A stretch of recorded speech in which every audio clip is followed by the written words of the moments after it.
চলে এলাম আবার তাজপুর ব্লগের সেকেন্ড পার্ট নিয়ে। আর এই ছিল আমাদের হোটেলের রিসেপশন, আর আমাদের হোটেলের নাম ছিল ফ্লেমিঙ্গো। রিসেপশনটা ছিল ঠিক এরকম দেখতে, আর রিসেপশন থেকে পুরো সমুদ্রটা দেখা যাচ্ছিল।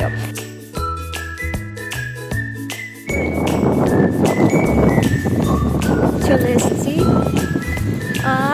এত সামনে বিচ, একদম সামনে। আর ওই যে যাচ্ছেন উনি এখন রুমে।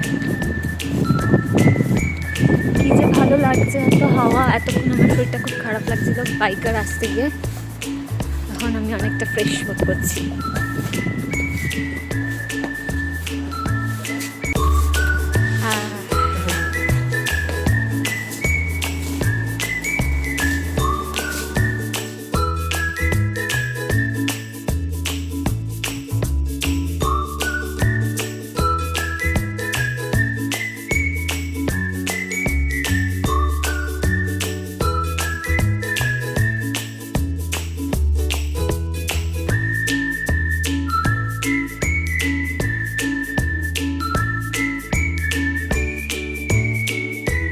হোটেলটার ব্যাপারে একটু বলে রাখি, এই হোটেলটা ছিল একদমই নতুন, মাত্র 2 মাস হয়েছে হোটেলটা ওপেন হয়েছে। আর প্রত্যেকটা রুম ওদের খুবই সুন্দর, আমার তো ভীষণ ভালো লেগেছে। আর এইটা ছিল ওদের ডাইনিং স্পেস। সকালবেলা আমি আর ড্রাইভার দাদা ব্রেকফাস্ট করেছিলাম, ও তখনও করেনি, তাই ওর খিদেটা একটু বেশিই পেয়ে গেছিলো। খাওয়ার জন্য বসে আছে, খাবার আসেনি এখন, সকাল থেকে না খাওয়া। এসে গেছে খাবার এসে গেছে।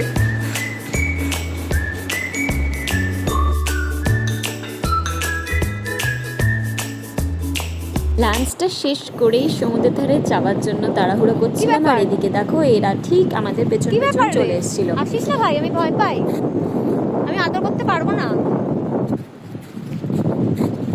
ও তোমায় দেখে লেজ না রাখছে, টুইন টুইন টুইন টুইন। ও বাবা, আবার হাইও তুলছে। ও মা, ও বাবা গো, কত কুকুর চলে আসছে।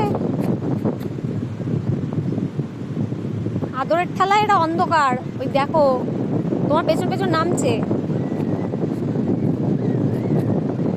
যা যা যা, তোরা ওদিকে যা, তারপর আমি নামবো।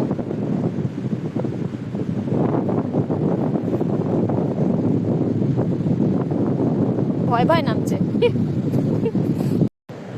এদিকে আমি এতদিন পর সমুদ্রে গেছি বলে আমি আনন্দ আর ধরে রাখতে পারছিলাম, গান টান গাইতে শুরু করে দিয়েছিলাম।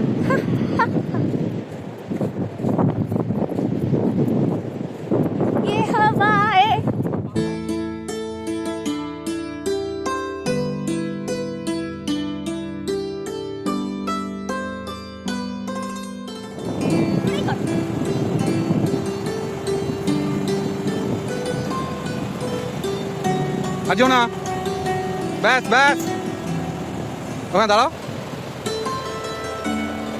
আসলে আমি জল ভীষণ ভালোবাসি, আর আমি দূরে যেতে চাইছিলাম। আর এ তো দেখো পেছন থেকে কনস্ট্যান্ট বলেই যাচ্ছে আর যেও না আর যেও না। এর জন্য আমি বেশি দূরে যেতেও পারলাম না। চলেছ আস্তে আস্তে। এই বীজটা পুরো স্টারফিশে ভর্তি ছিল, আর এই স্টারফিশগুলো যখন বালির ভেতর ঢুকে যাচ্ছিল তখন ওপর দিয়ে না একটা ছাপ ফেলে যাচ্ছিল, আর সেটা দেখতে দারুণ লাগছিল। এর আগে আমি কখনো এরকম দেখিনি, তাই আমার তো ভীষণ ভালো লাগছিল।